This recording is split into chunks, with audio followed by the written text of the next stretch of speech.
it's very good for the resume. You know what I mean? It really like Wait, well, you said, hold on, wait. You said that, so the yeshiva, the average age is above 60, yeah, and the Rosh Yeshiva is it's up in the 83. 80s. It's 83. He's 83, the head of the head of yeshiva. Okay, wow. Yeah, exactly. Okay. So it's like it's and thing about it, I ate with him and his wife last Shabbat. It's kind of like it's kind of like introduction. He kind of like says like, yeah, man, everything's good, but we gotta you gotta meet the boss, and the boss being his wife. So we had a very intimate Shabbat dinner, and it was just us three, and we just kind of like just went through everything, and we were just learning there the whole Shabbat, like me, him, and the wife. Like she was bringing out books and giving them to me. I'm giving over at the table, and the husband was just like, "All right, you guys go." The wife was like just as much on top of it as he is. You know what I mean? Like she's like a teacher in her own right, and so it was just good. It's good, and it's like it's part of like this kind of like like reacclimation, for me in a lot of ways, because I was teaching in a couple of yeshivas, one of which was Rabbi Pincas's, and then I was like, then I was kind of like started doing my own thing. A lot of that started like with Otino actually, and because before that I was just teaching, giving lectures, and doing that type of thing, and so now it's just like it's a different level, and then then I got divorced, and then that was kind of like whoa, you know what I mean? It was like it was just so much energy around that I really couldn't fully focus on a lot of things. The things that I did have, like giving classes, small group type of thing, and so now that, and then I started to write for a couple of publications here, and I'm really going to expand that. Like that's really the big focus for me is just writing on a continual basis for multiple different publications, especially like in America. Um, so that's like a big concept for me now, and I have and I'm really getting behind this whole like Abraham Accord. I don't know how much you guys know about it, but basically the idea of the Abraham Accord is it was developed by the Trump administration in 2016, and the focus of that was to create a mechanism where like when you look at like the makeup of like any type of like functional nation state, right? So you have like the public sector, which is the business sector. You have the civic sector, which is kind of like the religious aspect of a society. So like, and then you have the public sector, which is like government, right? And so traditionally, the issue in the Middle East was it was very hard for people to build relations because of religious differences, and that coming always spilled over to religious differences. So the Abraham Accord was a chance for business leaders in the Middle East to work with each other and bypass, a lot of the bureaucracy that existed in the public sector business and in the civic sector, because there's religious conflict, right, as there has been for thousands of years. And so anyway, so that was an initiative. I think Jared Kushner had a big part of that. His wife, his daughter's husband, type of thing. And so and so it went. They had a good launch. The UAE, and a lot of Bahrain. A lot of these countries are part of it, right? And so there's obviously bigger countries like Saudi Arabia and other people that there's a lot of politics around and involved in. So what I've been doing is writing a lot about it. I just published another article I published about, I don't know, the Monroe Doctrine. I don't know if you know the whole Monroe Doctrine, and then whatever. It's a lot of stuff. I'll send it to you. You'll be very clear after you read the article if you're already not. But I develop a series of strategies on how to engage people on a grassroots level. And so one of it, it's a whole proposal. I mean, if you wanted to, I can send it to you. But the the idea around it is to do, to have a documentary, which is like basically with me, um, you know, figuring out, going meeting, interviewing people. It's a documentary basically around the Temple Mount, right? And we want to have religious equalities on the Temple Mount. And hold on one second.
Okay, hello, can you guys hear me?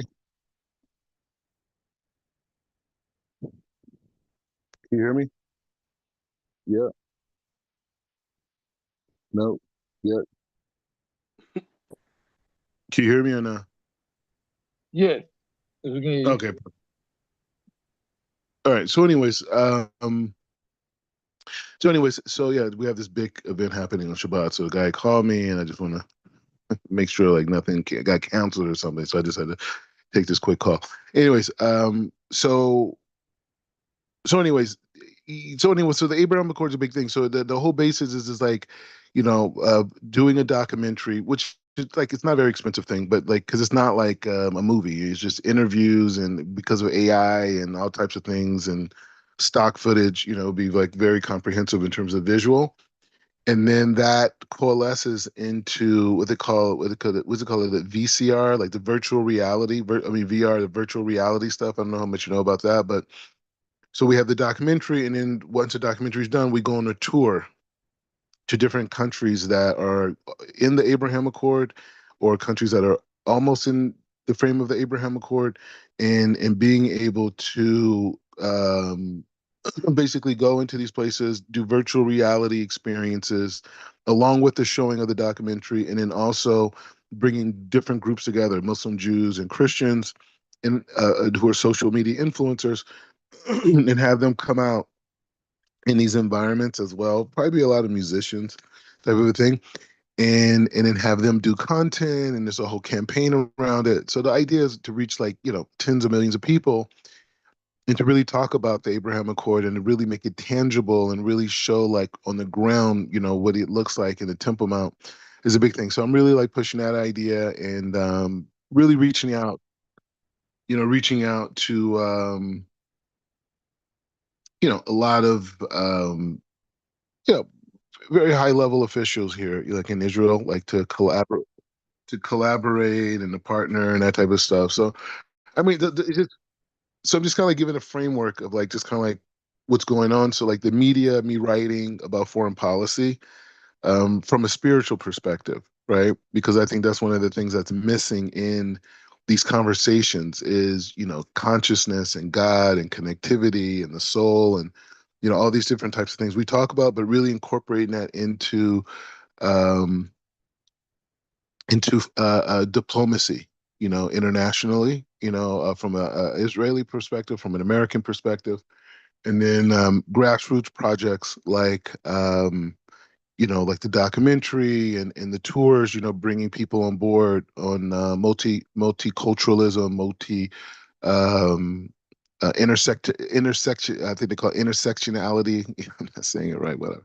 that, and then whatever, and then from there, we'll grow things or whatever. But in terms of our yeshiva, it's like, I don't have such a desire to have a lot of students like us, like how we're learning. I will have pre-recorded classes, and you have the podcast that will grow from everything as well, and that will be the way to really engage most people. But like, we'll always have like our, God willing, right? Have our small learning group, because it's like we're the heart of the Shiva, all the good things that are coming, out of this, like all those projects I'm telling you about, have a lot to do with just us learning. And I was telling Otino the other day, like, I was over at the Rosh Yeshiva I was telling you about, and him and his wife, and I was just giving over just some of the stuff we're learning by the Ramchal, and she was just like, I've never been so clear on this topic. We going to the transition from the Ein Sof to the 22 different categories of letters, and those lights filtering through there, and then them forming into letters, and those letters form into words, and then there's a structure within those words, and then that being the basis of the Simsun, right? The Simsun's an expression of these words or these letters that became words from in this limited frame. They go through this filter, and then they express themselves in their totality of limitation through the Simsun, right? And this is the most important thing, because you're mentioning the elder, you're mentioning how you and your wife, you guys feel like you guys have been on this journey for a while in terms of conversion and these types of things, and it's such a great opportunity, with this the whole idea of just, especially like when you're married and you guys have been married for a long time, you've had such a life already, and then you see a transition, and you see that like with Abraham and Sarah, right? They have pretty like normal lives. They're kind of like we're doing their thing, living, whatever. And then all of a sudden, things shift, and then it goes into a whole nother reality, right? Like Abraham, all of a sudden he's in battles, he's having more children, this he's God is demanding these things from him. He's in Israel, he's in Egypt, all these types of things. And even then, after he does his circumcision, and they take on these new expressions of their names, right, which is an expression of the expansion of the soul, right, that comes through that connection to whatever. And so anyways, so it's just a whole nother reality. But the thing is, a lot of people who go down this path of Torah, of what we refer to as Judaism, the 613 mitzvahs, they don't get this. You know what I'm saying? And this is what I got from the Rav Berg in blessed memory, right? In Yehuda and all the chevra that were there, everybody that was there supporting his wife, Karen Berg, she was definitely like big part of like the whole engine of everything functioning there. But the thing is just a lot of people come in and without having a clarity like this about God and how the universe works, it's like you can't really take advantage of the tools, right? And most of the people that you meet don't know anything that we talked about, right? Like what we're learning, like people really don't know about this or even care to know about it. They may know a little midrashim, maybe a little Rashi, little points, and if they go a little bit further, they may learn a little Talmud, a little Mishnah, a little Gemara, and if they go really further in that, they may learn some Rishonim, which is all very good things, and it could really keep a person in a frame of not being a rasha, right? Not being a wicked person, right? Being a good person, a positive person, having fear of Hashem. So I'm not putting down that level, but that's not the level though. That's a community standard. And sometimes people, because they don't have that clarity, they end up following someone or some particular Rav or some particular community, which is also good because the Torah says you got to make yourself a rabbi and these types of things, Pierre Carvot, right? But whoever the teacher is, whoever your rabbi is just supposed to help you get in the game. You know what I mean? Like, it's not like I'm going to take you to your unique destination. I can't.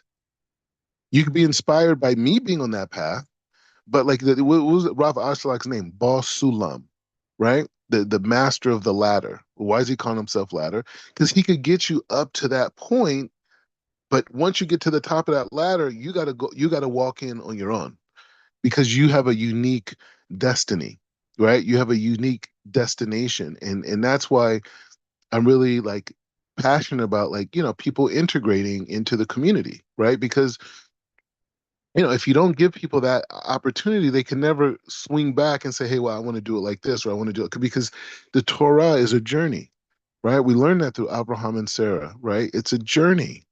And that journey is unique to everyone, right? And for me to say that I know what your destination is because we have a similar ethnicity, that's not that's not holy. You know what I mean? That's control, right? That's self-aggrandizement. You know what I'm saying? And I don't need that. I am fulfilled by God's light. You know what I'm saying? Like I don't need anyone thinking, I'm some like JC type character. You know what I mean? Because the reality is the Rav never taught me that. None of my rabbis I ever learned with ever were in that mindset. You know what I'm saying? Like all of them were kind of like, hey, here's the tools. This is what I learned. This is what I've done with it in my life. And go and be great. That's actually the thing Yehuda told me. I remember when I was at the Kabbalah Center, this was like, I don't know, this was probably like I started there in 2003. I think I had this conversation maybe like 2006, maybe 2007. I don't even remember exactly when, but I just remember Yehuda was like, "Bro, you got a Jewish soul, man. Like you got a holy soul, bro. Like And they could have easily like did like a conversion for me there, right? But he's like, if you do something with us, he said you're just gonna be stuck here, right?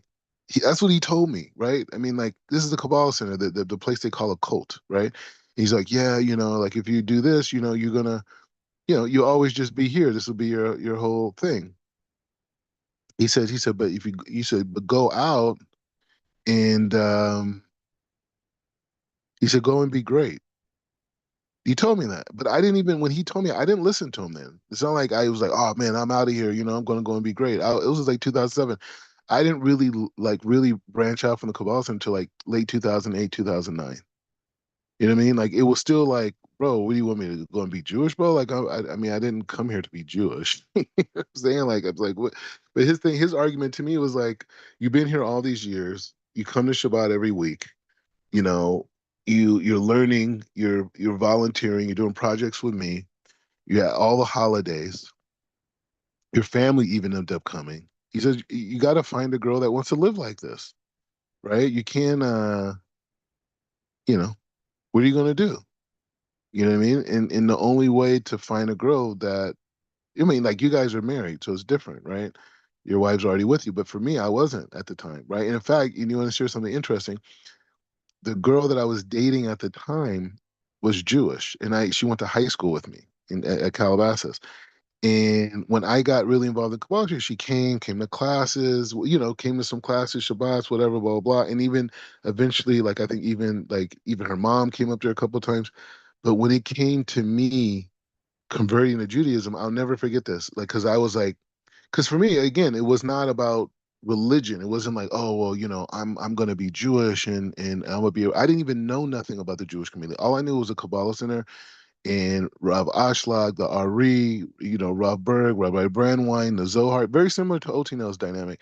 That's all I knew. And then for the Kabbalah Center, it was very anti-Jewish community. You know what I mean? So it was kind of like, why would I want to be a part of that? You know what I mean? Type of a thing, right? And I understand now why what the conflict was. It was more like outlooks, right? And so I just remember I just remember you know, the rabbi Yehuda Sior. I never forget him. Yehuda Sior. He was a guy Yehuda said, okay, we'll teach you the basic stuff on from a Kabbalistic perspective, and then that'll be enough for you to go on. And then, as you learn with them in the mainstream Jewish community, you'll have this as your background. You know what I mean? So you'll be strengthened and do that. So I started learning with this guy Yehuda Sior. This was at the Kabbalah Center. And after like, a few classes, whatever, he says, hey, because me and this girl were living together. Like we literally grew up together. I knew this girl since I was like 15, 16 years old. You know what I mean? Like when we first got our driver's license, I drove to her house, she drove to mine. It was like, and we weren't even dating. We never even dated. We never did anything until like after college. You know what I'm saying? That's when our whole like romantic thing, we moved in together, it's the whole thing, right? So, so anyways, the point is just saying that, um, um,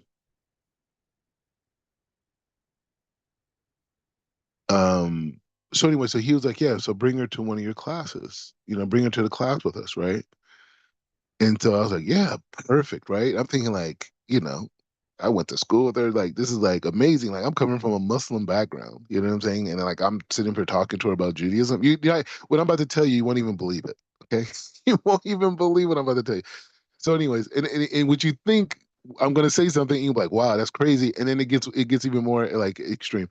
So, anyway, so I remember I brought her to a class and he was explaining to her like he's only going to eat kosher and this, and he's going to keep Shabbat and blah blah blah. And she grew up Jewish, but not religious at all. Like most of the kids that I grew up in Calabasas were like parents were like like their parents were their grandparents. A lot of them were in Holocaust or different types of crazy situations, and they came to America.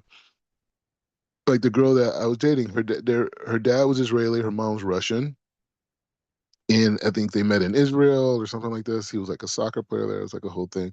But their family was like this, I don't know, they call them like the Monstein family. Anyway, they're the people who created like Mattel, the toy company. And so like her great grandparents were like Ken and Barbie. It was like some weird stuff like this. So anyway, so they had, and the dad got like some executive position there. So they lived in Calabasas. I knew her, right? But she was from this family, right? Like even if you went into their house, they had like all these like really like antique Barbies that were like, this is a random thing I'm serially talking about Barbies. But anyways, but the point is she was very instrumental in a lot of ways because it gave me a certain comfort to go to the Kabbalah Center because again, I'm coming from a Muslim perspective. This was like, why do I need anything Jewish? Islam is everything and blah blah blah, right? So, anyways, so she comes to this meeting and the guy's explaining to her all these things that I want to do, that I'm supposed to do, and he's going to convert and blah blah blah. And then she was just like there, nodding her head the whole thing. Bro, we get into the car. She turns to me. She says, "When we got together, I never signed up for this." And I was like sitting in a passenger. I was sitting in a passenger seat, and my whole entire heart sunk in. I was like, "What? What?" And this whole thing, and I was just like, I really didn't know what to say. And she was asking me. She said to me, she was like, "What's wrong with you? Like, why do you want to do this?" And so I'm sitting there. I'm thinking to myself, I'm like, "Damn, maybe something is wrong with me. This girl is Jewish, and she looking at me like, why are you even doing this? Like, do you have some problem? Like, you're missing something?" And I'm thinking like, no, I just, I mean, the technology makes way more sense to me than Islam. I didn't say that, but I was just that was in my head. So, anyways, so she did that, and it kind of like it really at that time it affected my desire to want to convert, right? And I really thought about it. I was like, man, you know what? There's something wrong with me, bro. This, but it really affected me what she said. And she didn't just stop there. She kept going. Now, to even take it a step further, like maybe like 4 months later, something like this, maybe not even 4 months, maybe like 2.5, maybe 3 months, she goes to some random mosque. I think it was like the Islamic Center downtown LA. She goes there on her own. She goes there and takes a shahada. She becomes Muslim. She takes a shahada. She never did anything with it. But when she did that, that was really like another attack. Like, bro, there's something wrong with me, man. Like she gets it. She gets the dean.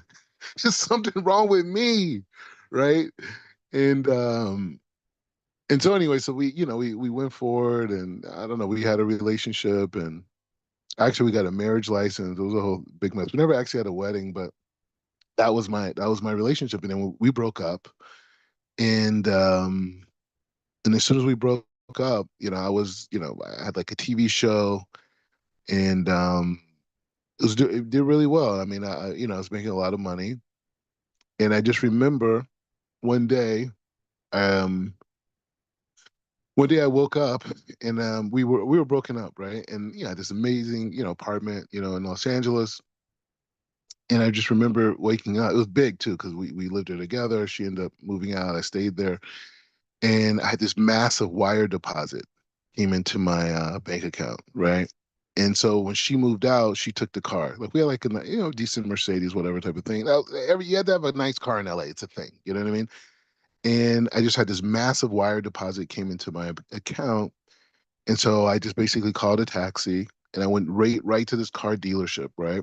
And I bought this convertible. It was an AMG, it was Mercedes, it was like a whole thing, right? And they had these rims, or they had what they call like an AMG kit on it, which is like I had like 18, I think it was 18, maybe 19-inch rims, 18-inch, I don't know, maybe 18, 19, but it was an AMG kit, sports kit. I had the like what they call low profile tires, the whole thing. And the guy said to me, he said, "Hey, if you take the rims off, I'll give it to you for 15,000 less." This is what he told me. I said, "Bro, if you take the rims out, I don't want it." So anyway, so I just swiped my card, right, and paid for the car, took the keys, drove, and then I went to this restaurant. I'll never forget it. It was on Wilshire Boulevard, and it's called the Newsroom. It's like the kind of like the hangout place, whatever.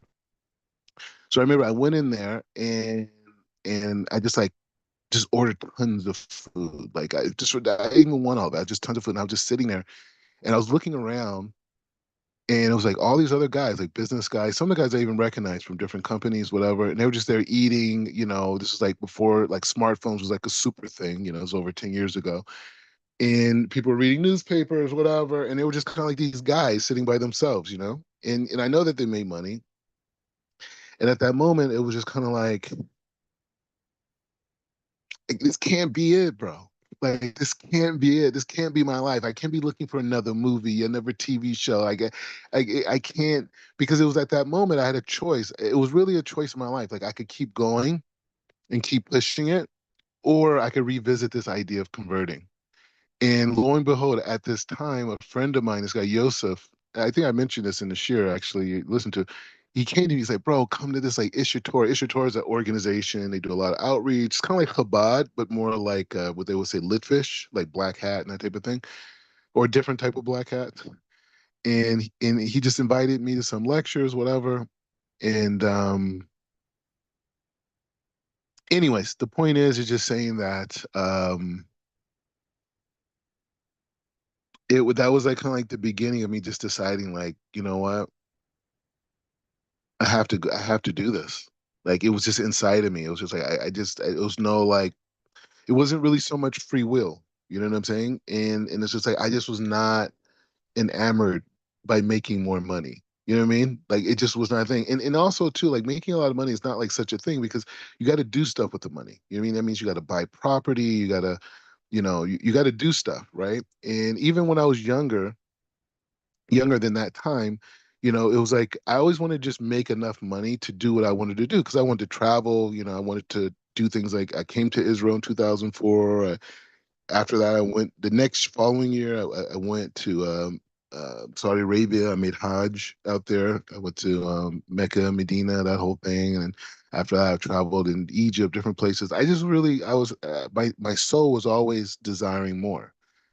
And then later, when I started making real money, then it was just kind of like it was a decision, like what did I want to do with my life, right? And and a lot of it also had to do with, me starting doing business so young, right? Like I started like throwing like concerts when I was like 17, 18 years old. Like before that, I was working for my dad. You know what I mean? So like business wasn't like this thing or even the money thing. And it's just like growing up in like Calabasas and West Hills and that whole thing. It's like everyone had money out there. And it's just like, it wasn't really such a flex. You know what I mean? Like, yeah, people bought things. We had big parties and all types of stuff like that. But it's no different than being like poor.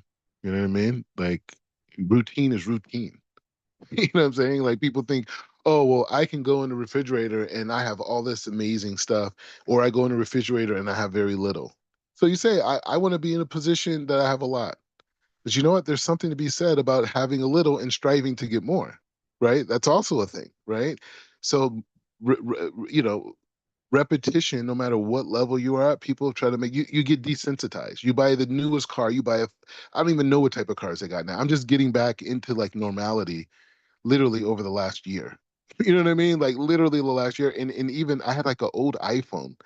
Like literally, like I just recently, like I'll say what, 4 or 5 months ago, like got like a normal smartphone. I was using my ex's one of her old phones because my other Android like broke, and even that Android was like old. You know what I mean? And then the phone before that was like, so I just been learning the whole time. Like I haven't even been fully connected to anything. You know what I mean? And so for me, like everything's like whoa, like it's like almost like I checked out for like several years and just put my head inside of the text, and not just the text, the land, everything. And so it just a series of events happened, and I met Rabbi Hafuta in Los Angeles, and then that, was the beginning of a new era, in my life. And then I finished my conversion in 2013, and it was this a whole what you see now is a byproduct of that moment, but it was a real decision, in life, for me to make that decision. And I wasn't losing at that time. I was winning, right? And even after I converted, during that time, I was before that, right, as I was going through the conversion process, I was working at a television network, in LA, Punch TV Network. I was a VP there, and we were doing stuff. It was a low grade network, but the reason why I wanted to work there because I eventually wanted to have my own network, and that was kind of like the impetus of me wanting to get into politics because I wanted to have my own network and have specific things, and I wanted to raise money for my network through my political constituents. So, eventually I got involved with the Republican Party in Los Angeles, and as you guys know, I ran for Congress, the whole thing, and even that was like, you get to see like, politics isn't necessarily the flex. There's only so much you can do even in that, right? And it just happens to be that like after that congressional run, I was dating this girl, and she's the one who got me really hyped. This girl, Meira, she should be blessed. And she's the one who put it in my head. She's like, "Yeah, you need to go to yeshiva. You could be the next Rabbi Akiva. This type of thing." Rabbi Akiva started later in age and learning Torah and this type of thing. And I was like, "Yeah, yeah." She's just like this girl. She was much younger than me, and she just grew up in the system, and she just connected to me on a very pure level, and we got engaged. It didn't work out. There was a lot of drama around that. And anyways, so I ended up coming to Israel by myself and coming to Or Sameach, and the rest is history, right? But the point is just saying like the whole like journey. I don't even know how we got on this topic fully. I don't remember how we started here. But we're talking about the proper conversion. So so the process, of all of this is what made me able to do these things was that foundation that I got from the Rob Berg and the Kabbalah Center. That it wasn't about laws, it wasn't about religion, it was about my soul and being able to bring energy from the heavens into my neshama, and in that energy being the foundation of me being able to create reality with my mind, right? Because the more fulfilled we are, the better thoughts we're going to have, the more concentration we're going to have, the more appreciation we're going to have, and all these, the more humility, the more empathy, all these things that allow us to create reality, right? When the Torah says be humble, when the Torah tells us to love your neighbor as yourself, these are all codes to be able to create reality, right? Whatever reality you want, you have the ability to create it with your mind. And that's what they that's what Western society or world society has took away from the human being. People used to know this back in the day. Like, I mean, not to go crazy, but people used to teleport. Like, I mean, we have other abilities as human beings that have been documented that is not a part of regular discourse, right? We have the ability to read each other's thoughts. I mean, we think the cell phone is letting us talk, right? The Rob Berg talked a lot about this. We think the cell phone is making us talk, but no, it's the mind. We just create the cell phone or the telephone, and we put the electronic grids or the satellites or whatever, and it allows us to justify certain abilities.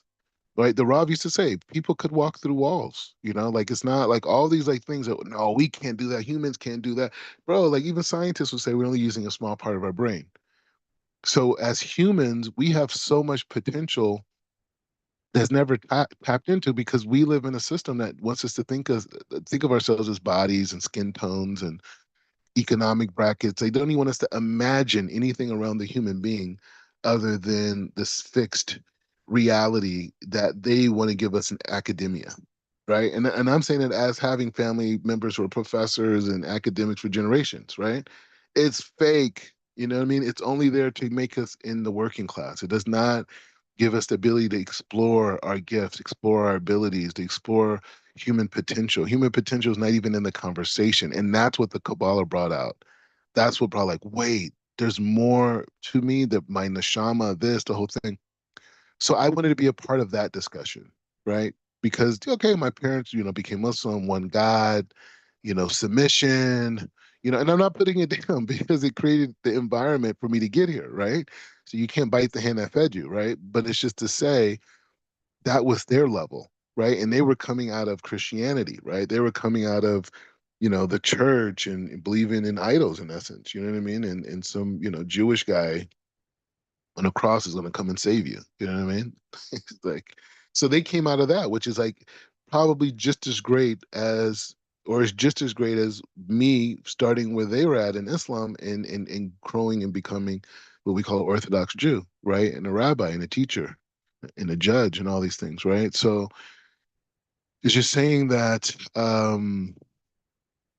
but it all comes from this type of learning that we're doing because you have to have that clear in your head on how the universe works for your own well-being in general, but on your journey. You know what I'm saying?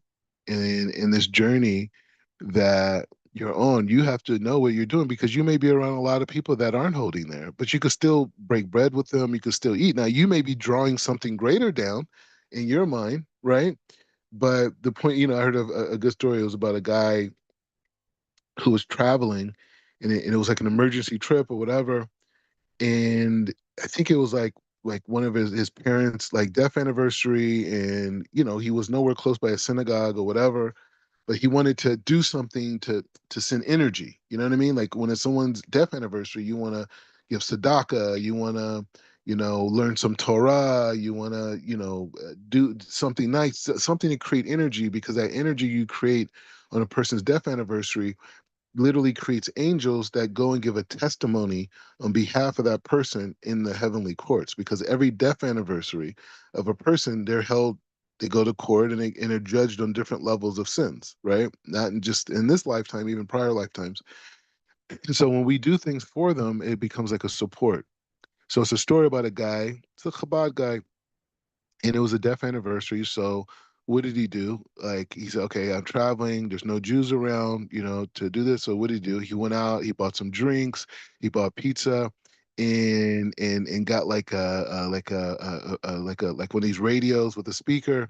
And he just found some guys on the streets like, hey, come over. I got some pizza here. Here's some drinks. And a bunch of guys, non-Jewish people, they came over and they came and obviously they had drinks, they ate whatever, and they turned on the music and he starts dancing with them, right? And they're all dancing and this and blah blah blah blah.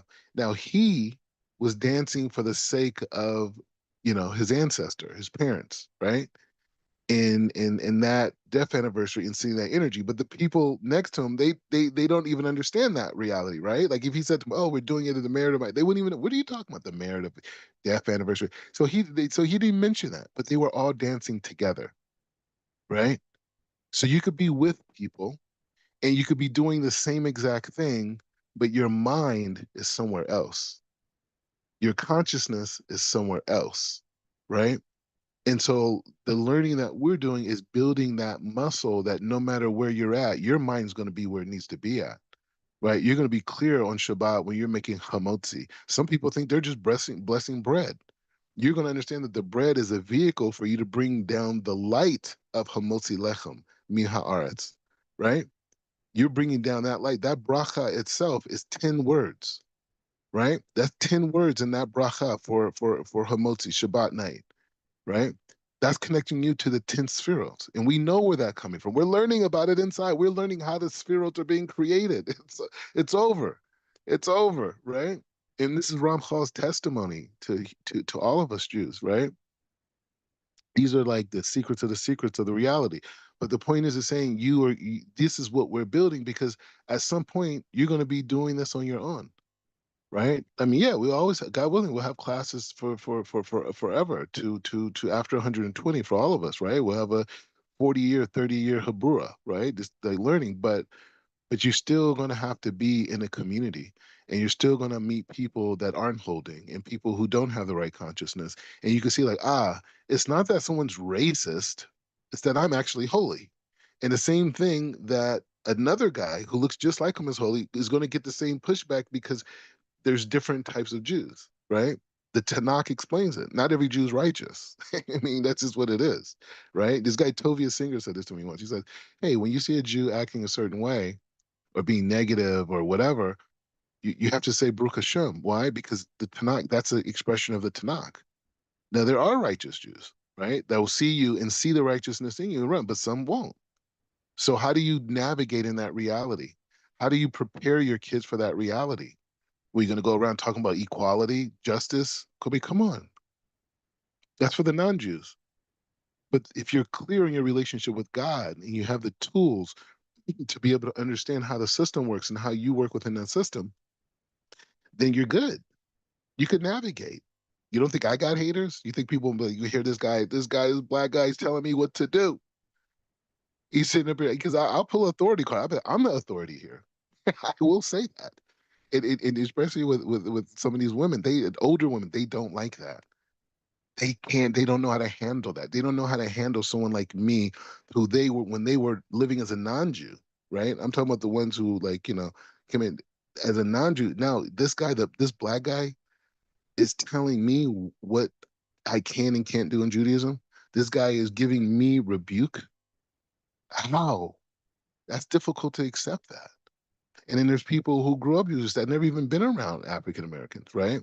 And they see me, this rabbi, this, blah, blah, blah, blah. So, and I'm authoritative personality, right? I'm not backing down. Some people I'll be more gentle with than others, you know what I'm saying? But some people, I take a strong position with, right? And just like any other rabbi in the community, what can you really say? Right. And so that's difficult. But the point is, if I'm not connected to my relationship with Hashem, I could get into this whole, like, oh man, people racist, they hating on me. No, it's called light. It's called being part of the holy crew, the holy ones, right? The guys that you see me praying with on the Temple Mount, they're not chilling with a lot of people. You know what I'm saying? They aren't the popular people in the community, right? A lot of these popular people you see in the community, hey, certain things come out, and you were like, damn, man, he was not really holy. He had a secret life, but he's the popular one though. And I'm not saying because you're popular, you're not holy. I'm not saying that. Don't get me wrong. But I am saying that you got to know who you are. You know what I'm saying? Because if you're going to navigate in the Jewish world and have children and this, you have to equip them. You got to prepare them. A lot of these other people you see, like African American converts, they sitting around trying to imitate other people, right? And that's okay. That's a community standard. But your kids are going to look at you and be like, "Oh, well, my parents were just these people who are just inspired, and they got." And then the kids don't want nothing to do with Judaism when they get older, because they're going to look at it like, "Oh, my parents are just like these people are kind of inspired, kind of crazy. They don't really know anything." I mean, especially if you're here in Israel, right? Because the kids, it's a massive amount of learning. Like Jewish education is at a different level here in Israel than it is in America, right? And and so the kids, they start to see, like, my parents don't know this, they know that, they this, and my parents are converts, and blah, blah, blah, and this, blah, blah, blah. And then the kids don't even take it serious. I've seen families, African Americans, 9 kids, 8 kids, none of the kids keep Torah. But the parents or the mom is super religious and she's this, and then she marries this Ashkenaz guy and he's also was not really, but they're super religious now and they're showing their religion, and the kid, they don't even know how to relate to the kids. And this one lady, she said to me once that her kids came to her. You won't believe this lady came to me and said, yeah, my kids came to me and was like, Mom, why didn't you ever teach us about black music? Do you believe that? Mom, why didn't you teach me about my heritage? Why were you so divorced from who you are that you couldn't even show me the beauty of where you came from? And these other people who don't even have anything to do with the culture are teaching me more about the beauty of where I come from than you do. This is people who don't know, they're not clear on exactly what we're doing. They're just following the crowd. And maybe they could be the token black person. Oh, I'm a rapper. I'm a rapper. I'm a dancer. And people look at that. Oh man, that inspired me. That inspired me. I saw this dude, he was black and he was rapping. I was like, oh man, I can relate to that. And I like the lyrics and all that. Yeah, that's all nice. That's all nice. But guess what? There's a lot of brothers in a community. You don't hear about them, right? Because they're Torah scholars. They live regular lives, right? Just like any other Jew. This is sensationalism. This is not normal. You know what I'm saying? If you were rapping before you were Jewish and then you come in Jewish community trying to launch a a career, that's corny, bruh. That's corny. You're telling me the guy comes to you and gives you the Torah and says you can create reality, you could become whatever you want, and you're choosing to huck and jive and perform at bar mitzvahs. Most of the people don't even respect rap, don't even look at it, and they just see you as entertainment, black entertainment, making them feel like they're white. And you expect me to applaud that? I'm not applauding that. That's a joke. It's embarrassing, bro. It's embarrassing. It's embarrassing. These fools up here rapping, bro, and they're not even good. They're not even good. They couldn't get it. They couldn't get a crowd in their own community. They couldn't get a crowd in their community. You know what I'm saying? I was vice president at Warner Brothers. I signed artists. I signed platinum artists. I signed them myself. I did those deals. Not just like I signed the artist to a deal. 360, merchandise, touring, everything, commercials, everything, publishing, everything. I did those deals, right? They're not good. It's just sensationalism. It's tokenism. And when other people from other communities convert and or people come back into the fold of Judaism, they're not trying to do that. They're trying to build families. They're trying to build families. They're trying to become scholars. They're really trying to understand the truth. Judaism is not a come up. It's not like, oh, well, I want to do this. And it's not just like a black thing. I even sent a message to this one white girl who converted. She's the Jewish nanny, right? She was just Jewish nanny, and she sounds really Jewish because she's around Jews and she talks really fast and she's on Instagram and she's really famous and everyone, blah, blah, blah, blah, blah, blah, blah. And they're just using her, not the Jewish community, the people she's around are just using her to go around and promote brands. You're robbing that girl of a whole new reality for her life. She's just a brand. What about her neshama? What about who she become on a spiritual level? Bro, they just brought her to Israel, this girl I'm telling you about. Not one holy site. Not one holy site. They're taking her to all the restaurants. They're taking her by this person's school, this, blah, blah, blah. She's lighting candles on Hanukkah, this, blah, blah. What if that happened to me? You know who lucked out? Amari Stoudemire. Yehoshaphat ben Amari. He lucked out. Because if he didn't meet me, he would have for sure been on that path. They wouldn't have taught him anything. He would have been like, just some ex-celebrity guy, and he's on this person because people feel comfortable with stupid. They feel comfortable with stupid because stupid doesn't put pressure on them. They can stay stupid too. The whole challenge that Jews have is imitating goyim. That's their challenge. So when people come into the fold, they're like, "Oh man, don't become too religious, man. Don't do it. Oh no, no, don't do it." They love stupid. They don't want you. And when I say they, there's people. I'm not saying like there's some concerted effort in the Jewish community. The people who are righteous want you to be a scholar and don't respect you if you're not. Right? You know what I mean? Jokes people used to make about Nassim and all these other people. To me, why doesn't Nassim learn Torah? Why does he sit down and actually learn? You know what I'm saying? Like that's a real thing. And I hate to say the guy's name, but it's a real thing. And then now you walking around, your kids this, you guys pay out this. Okay, cool. Is that gonna work? Is that gonna work? The dad has to be the rabbi. The dad has to be the rabbi. The dad has to set the tone, not the school, not the community. The dad sets the tone. And so if mommy and daddy are just following and trying to keep up with, whoever, you know, I haven't seen it work. I'm talking about there's been many families who converted to Judaism before us, many black families. Those kids are not religious. We don't hear about them. They're not writing books. They're not lecturing. They're not advocating for Israel. They're not. And in fact, many of them digress and find themselves in reform communities, conservative, reconstructionist, and they're like, yeah, well, my parents were Orthodox, my grandparents, but they're not involved.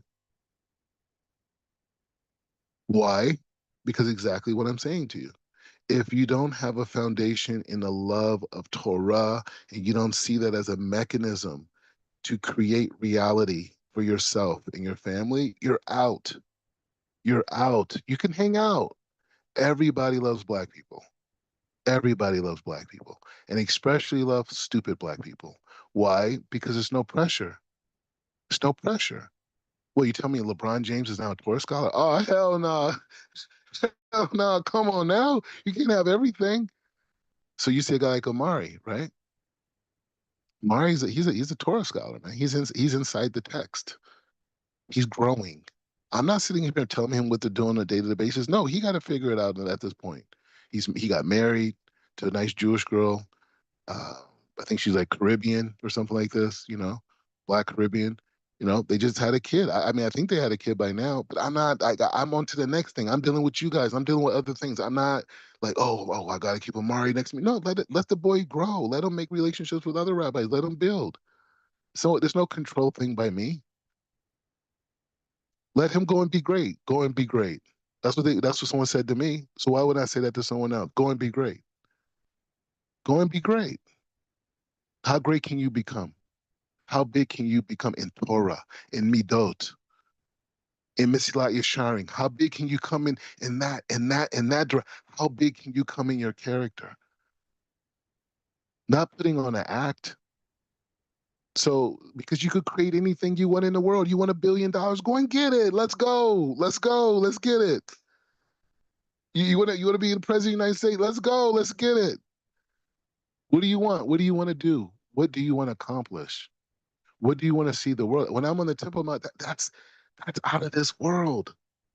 That's out of this world. That's creating reality. I'm from LA. I was at the Cabal Center on Pico Robertson in Los Angeles. 15, 20 years later, I'm on the Temple Mount praying with God. I'm with the Shekinah, learning in yeshiva, teaching in the old city of Jerusalem. That's not creating reality. That's not creating living in Malibu in a mansion. That's the flex. Having 3 Bentleys, that's the flex. Look how many cars Floyd Mayweather has. He even have a fingernail tip of the happiness and the connection that I get. And I don't have even 0.1% of his alleged wealth that the academic system tells me he has. Oh, well, he got money, he got wealth. He does not. He does not have wealth. Look at his daughter, look at the family, and I'm not putting them down. He doesn't have anything. Elon Musk doesn't have anything. What does he have? Well, I mean, we're doing space stuff. I'm like, okay, score, very nice. If you weren't here, some other guy will be promoted. It's other people. You sold it good to Wall Street. But what is the quality of your life? Where's your inner happiness? Maybe he doesn't care. Maybe his soul doesn't even need it. It's okay. So maybe it doesn't matter. Right? Because some people don't have souls that need that. The physicality is all they need. You know what I'm saying? But the people who have souls that need spirituality, they're suffering. They're suffering. Right? I see Floyd Mayweather coming to Jewish events and giving $1 million check. That's a man in pain. He's trying to figure it out. But no one will introduce me to Floyd. They will say, hey, Rabbi Mordecai, because they know once Floyd links with me, it's over. It's a wrap. You got Amari Part 2. Because of Sodomite, they're not bringing people like that to me because, again, stupid is more comfortable. And it's not a black thing. It's a convert thing. It's a Bar Tshuva thing. Stupid is safe. You understand? Stupid is safe. And I hate to say it like that, but listen to the people that you see being promoted. Stupid is safe. Now, my thing was a little bit different because I was embraced by the yeshiva system, right? And because I had a background already in the entertainment and congressional, it was like already a status point, right? These other people didn't have a status prior to coming into Judaism. So for them, it's just, tokenism. For me, it was a little bit different, right? It's a much bigger conversation, right? And so, it's just a random set of scenarios that I wasn't even aware of. I could only say what I'm saying now in retrospect, right? But the point is just saying, like, this is what we're doing. This learning is the most important thing. So anyway, so I know I went into this whole thing, but I just gotta hone this in because I love you guys and I just want you to win. And this cleansing that we're doing of this learning and being clear on the relationship between Hashem and our neshama and the rest of reality is everything.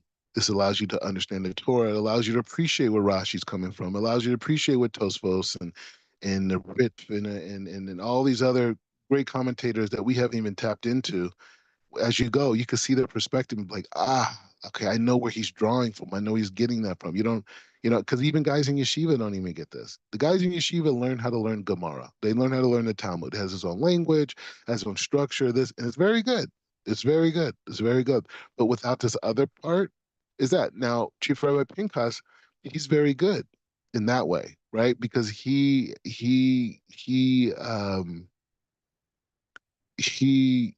a master in Kabbalah, right? Meaning in terms of the text, right? In these types of things where you could sit down with him and he would bring out things that most rabbis either don't know or wouldn't feel comfortable bringing out in a public setting. You know what I mean? They may teach their kids this in private, but they're not trying to give classes. Well, Rabbi Pinchas, Chief Rabbi Pinchas, he's very much in that frame, right? And he's very good in that frame.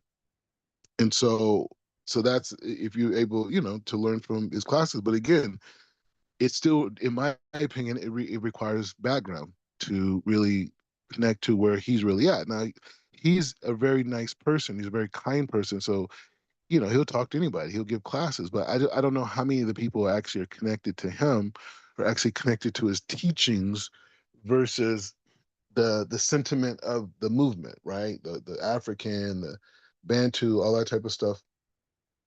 So that sentiment, um, is engaging, right? And he goes into that, and the work that he's doing is really profound, right? Because, he's really going into African culture and the different cultures that exist in Africa, and seeing certain crossover points with, the Mishnah, right? In the depths of the Mishnah and the depths of Kabbalistic thought, and showing that a lot of these people were already holding by a lot of these principles.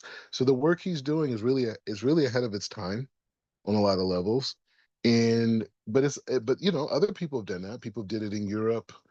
People have done it in the Middle East, right? They went back and they went through these cultures, the Yemenites, all these different people, Persians, all these people, and they went through and they saw like, oh, well, this is like this, and this is why our grandparents did like. So he's doing that in an African frame, and it's very it's the next level, in terms of that region, right? And so like I'm really in support of the African um, Jewish Federation and his leadership and everything that they're doing. I'm on board. You know what I mean? I support it.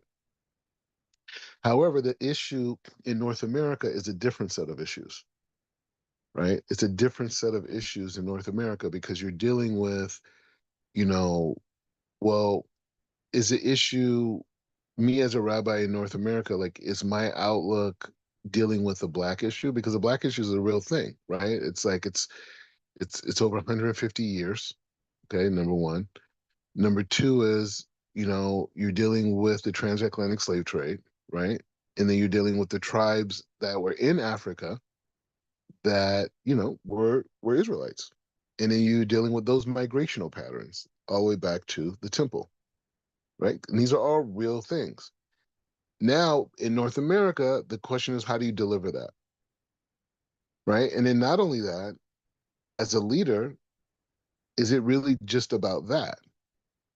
Because there's a lot of Spanish people that they also were people that came from Spain that were expelled and migrated to different Latin American countries and came to America. In fact, Kabbalah Center has really grown a lot in Latin America. I think that's one of their biggest markets for like book sales and everything, right? So you have that issue. So do not focus on that, or you just say I'm just about the black thing, and then you have a lot of godless white people in America, right?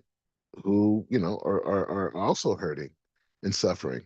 That's why they're doing, the drugs that they're doing, the opioids and all this, and angry and thinking they're losing their country, and racist and all this type of stuff. So, like, what do you address that? Because the traditional black movement was like, the white people are our enemy, right? Like, these are the people oppressing us, so we gotta stand strong against them, right? Which is understandable, but is that really leadership?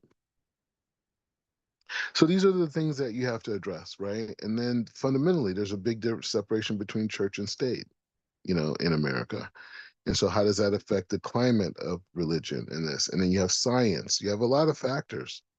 So it's a much different issue in North America. And the biggest thing I see is just taking responsibility for the whole country and saying, like, hey, how do you deal with spirituality, right? Because how do you incorporate spirituality into American thought, right? Because it's not there.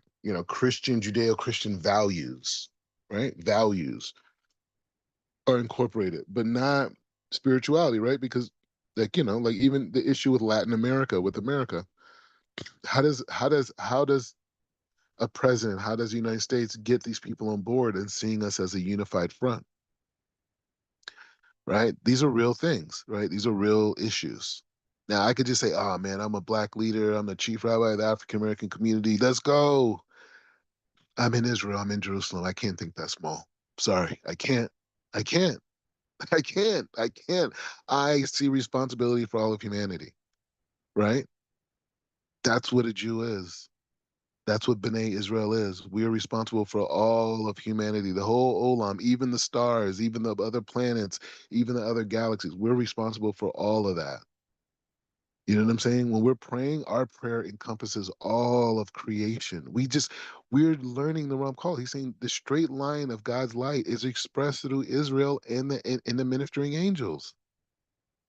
And the rest of the world is getting their energy from some another place. That's not me. That's not my opinion. That's not a nationalistic position. That is the Torah. That is the sages. That is our Kabbalah. That is these dynamics. This is what's going on. So I don't have those shackles of blackness on me. My neshama is humongous. Okay, and it encompasses and connects to and so is yours, and so is Odi, so is everyone else, so is Rabbi Pinka, so everybody, Chief Rabbi Pinka, everybody. I'm not like isolating myself, but I'm just saying my worldview. It's not that I mean, yes, I will incorporate my heritage and my blackness when it's necessary to bring a point, but it's not a point of a limit of exclusive identification, right? People are like, oh, well, this, blah, blah. So these are the dilemmas. You know what I'm saying? Because the world that I come in from in America, you're black. You're supposed to do a black issue. You're supposed to talk from a black voice, which there's a power there, right? You know, there's a power there, right? And there's a power there, and everybody wants, and truthfully, everybody wants to see me win. People want to see me get remarried. People see me move on. Everybody wants to see that. Like, you know what I mean? But God is in charge. The when, the why, the how, the whole thing. But everyone's rooting, right? Because God is rooting and he's using people facilitate, God's expressions, like signs come through people. So again, so it's just these are a lot of the dilemmas, these are the things. So I'm taking a very global approach. I'm taking a very humanitarian, like humanity-based approach, and that just feels right for me. You know what I mean? So I'm still involved. I'm still definitely involved. I mean, I 100% believe in Chief Rabbi Pinchas, what he's doing with the African movement and wanting to connect people in the diaspora and African Americans and people from different tribes in Africa. It's a massive work. It's a massive work, but he's built for it. You know what I mean? He's built for it. And I hope that he has more people that can really help him move that forward.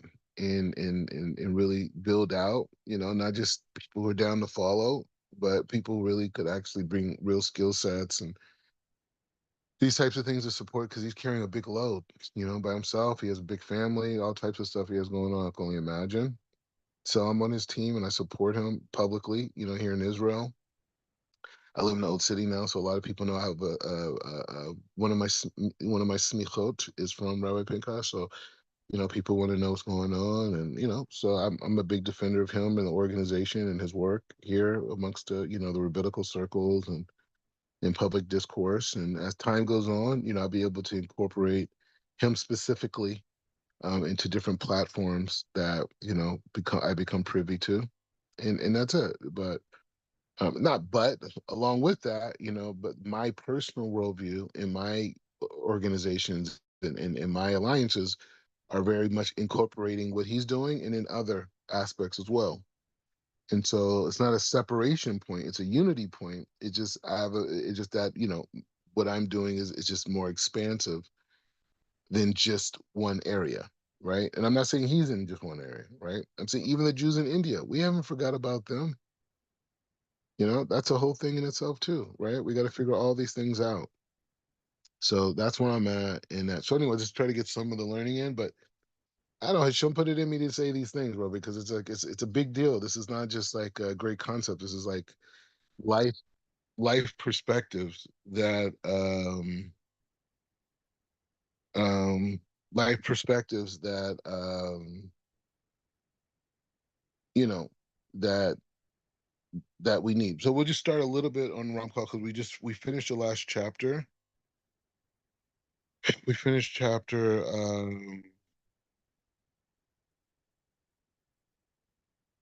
we finished chapter 30. Hold on. We finished chapter 30. Hold on. Yeah, here we go. Where we at? Come on. All right, so we finished chapter 30, Book of Sham.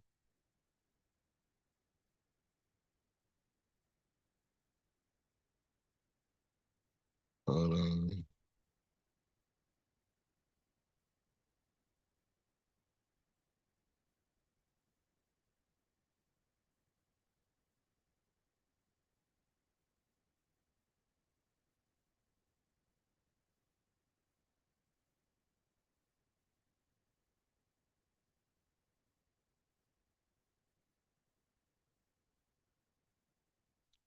Okay, so we go into a little bit. We start a little bit of this. All right, so this chapter, I guess this is I guess they call it the opening, right?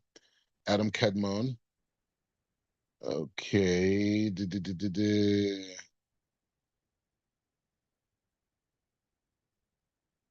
Wow.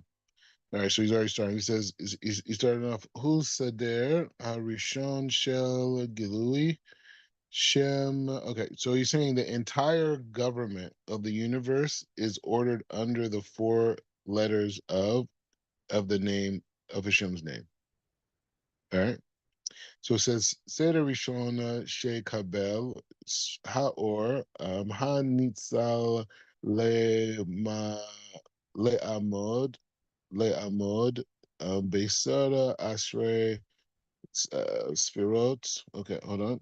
So it says the first order under the assumed by the emanated light, standing in the form of 10 Sfirot, arranged in the likeness of man. The first assumed by the emanation of the light. So, wow. All right, he's gone already. Okay, so again, we're talking about this idea of light manifesting into these four worlds, right? So he's saying the first emanation of this light. He says standing in the form of 10 spirot were arranged in the likeness of man is called Adam Kadmon, right? So if you could imagine like a super body in the heavens, right? That is just expression of 10 different forms of light. In the shape of that light in those 10 different dimensions is the human body. He said, "This is this is the order of the name Havaya, blessed be He forever. This means that all the different orders and laws are drawn after and come under the order of these four letters." So I guess so. So in essence, he's saying that this 10 sphirot is an expression of the Yud K Vav He, that structure, right? When you see that inside, and maybe now you can see why we don't say the name, right? Unless we're praying. But that structure, right? Within that structure, the expression of that structure is these 10 dimensions, which are shaped in man's likeness, right? So obviously, the structure came before the creation of man. Okay, he says, in accordance to this order, and obviously all these points we're going to go into very in depth. He said, in accordance with this order, the teachings of the Kabbalah always trace everything to the underlying foundation of the four letters of the Blessed Be He. All right, so it says od or ad ta devarnu mim hasferot harishonim. So he says, until now we have discussed the first foundations, the residue and the line and all that depends upon them. Now we must explain the structure that were built out of them in accordance with what was prepared for them. Right? So it says Chalak Amar Chazeh Shem Gimel. So there's three parts, right? The first part is, he says, this explains the first order, which is called Adam Kadmon. The second part, this is the order that explains that this order is that of the name Blessed Be He. And the third part, this means that this explains the meaning and the purpose of this order. All right, so let's stop here because Otino's not with us, and once we start, it's very difficult to go back. So, Elder, I know I went off a little bit. Any reflections? Yeah, Baruch Hashem. Yeah, I think that what you're talking about is very profound and I think very needed. Because a lot of times, whenever you and not just talking about like the conversion process or I think it's acclimating into any type of community. You see it, in many different ways. I've seen it like growing up, right? Whereas, you always have those guys that want to join a group or join a group of people, and instead of them just being themselves, they're trying to be what is projected upon them, or they're trying to be what the group, what they feel like the group, what would make the group feel more comfortable or feel better, about them, and so you see guys become like class clowns. You see guys, see young ladies uh, do and try things that they, that they never did. To give you an example, um, I used to manage restaurants, in pretty upscale restaurant. I was a kitchen manager for them for years, and I remember my first few years working for them, I was the front of the house manager, and with that the responsibility, I had about 75 servers, and I had, bussers, and you had all these different, hosts and so forth that you had to organize and train.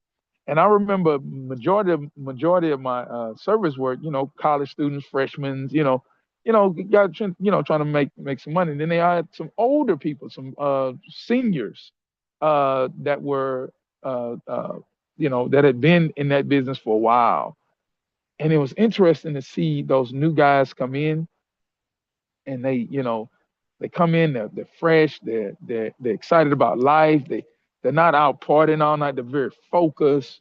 But then over a period of time, you see them, just their whole character change, and they become just like the older group. And the older group have so many personal problems drugs, all types of things that they just had going on. But then every now and again, you would see that one person that was very focused, and they could actually be in the room, and be around all of this, what I consider darkness, but they don't change. They stay consistent, and I attribute that to the mindset that, you know what, before they got here, they had a strong foundation. There was things in their lives that they valued. They had goals, they had aspirations that they value more than sacrificing for the group. You know, and so I think that it's important. It's very important for a person to be very grounded in who they are, and be grounded in their relationship with Hashem. Um, and I believe that you're right. People feel very comfortable with stupid. They really do. They feel comfortable, and I feel like people come around sometime, and they try you. You can tell how people, they come into your mix. And just like I remember when you were talking about how with Ashlag, how they're, when they're those that project an idea, or project a perception upon another object or another person. And that projection is what that person or what that group learned, dealing with either people of the same race, or or just whoever they're around, or even from what they learn on social media. And so I've had people come around me, and they come up, and they just, like, it's almost like they have to walk on eggshells around where they're at. But then when they feel like, when they come around me and my family, like, they can, like, relax their lower, basically lower their standard. And then what ends up happening is that when they see our standard, and they see how we live, they get intimidated by that. And what they do is they leave, or they just, they get angry, or just, they feel like, well, you're being self-righteous. And it's like, no, no, no, no, no. We had a standard before you got here, and we're not going to lower our standard because you're here. The standard has to be the standard. And so I think that what you're saying is very, very informative, very powerful, because I don't believe that there's going to be, that you can never leave a mark, or you can never fulfill your purpose, because I believe that being genuine and having a strong foundation is a part of tikkun. And a lot of us are here because we're trying to not assimilate, not assimilate. And if we're in, but rather, we're assimilating ourselves to Hashem. And then, the ultimate goal is that in the world to come, we're gonna all be assimilated to Hashem, and we're gonna be Hashem's people.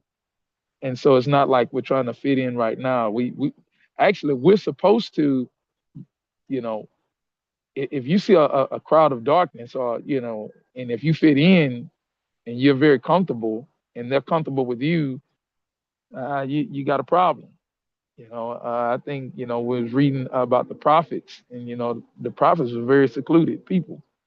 A matter of fact, even Rambam, he talks about it, and I think you covered this at one point, um, in one of our classes. He said that, Rambam states that, if you have a wicked neighbor, move, get away from them. And Yeah. if you find that you're in a wicked city, leave that city, go live in the desert somewhere. And so I told out for that word that you gave this morning. Yeah, it's good. And I appreciate that. And then, because we're going into a new set of learning on this Ram call, and we have to be clear. We got to just, and that's one of the things. And I'm gonna do a podcast later on this week's Torah portion, and it just even an introduction to the Book of Shemot. But and it really ties, and I really connect to this book coming from the African American experience, because the whole thing is coming out of slavery, right? And reparations and all these issues that are really connect to that. But to go deeper into it, you know the Jews going into Mitzrayim and going through that wasn't a punishment. It was actually a preparation. It was a difficult preparation, but there were certain things they had to be cleansed of through difficulty, through hardship, that allowed them to be able to receive the Torah on Mount Sinai, right? So it's just saying that, like, we have to go through processes of cleansing and recalibrating, reacclimation on this journey, even in the learning itself, right? Because we don't want to just get into routines and we got to share and some good information. It's like, no, this is life or death. You know what I'm saying? Like, if we're not clear on this, you just missed the whole thing. A whole lifetime of potential is gone. Mm, This is life or death. You know what I'm saying? And I meet people like yeah. who converted here in Judaism. Like, I'm talking about like people Hispanic and this and there, and they hang around lowly people, and that becomes their standard. And now they're out. They're having Yep. sex. They're hooking up. This whole thing. It's over. The whole thing's over. You know what I'm saying? And so it's just saying that it's just and you're supposed to, like, I know this girl, like the Spanish girl, and it's like I met this girl before she converted, kind of loose behavior, and she went through a conversion, a little bit still loose, and then now it continues on, right? And but she's around a lot of other Jews that are like people who fell off, people who had bad parenting, people who broke away from the family, people got involved in drugs, and a lot of them lived in the area that I used to live in, Nachalot, right? So it's known as the hippie area, right? And so you have these people convert, and then they get used to that crowd. As where if they would have converted in America or any place in the world where there was Jewish communities, they would have been held to an accountability among people that were holding, right? And then from there, even if you go down a little bit, it ain't this level. You know what I'm saying? And so it's just unfortunate. Like, I just see this girl and she's walking around. This girl brings her dog to the synagogue. That's how out of touch she is, right? And the people around her don't say nothing because they're one step away from that. They would never do that. But this is how out of touch she is. And she goes around and she's networking and she knows all these people, but she's bringing her dog to the synagogue. You know what I'm saying? And I even had conversations with, Wow. yeah, but I'm just saying, but it's just she's just so out of touch. And she's an amazing person and really talented and pretty, the whole thing, right? Anyways, we'll continue on, but I'm appreciative for this conversation on both sides, right? Because being able to talk it out and then being able to share this with people on that journey is just such a gift. So Shem should continue to bless all of us, strengthen us, and for us just to understand, like, our learning is life or death, and we have to hold on to every word, every idea, because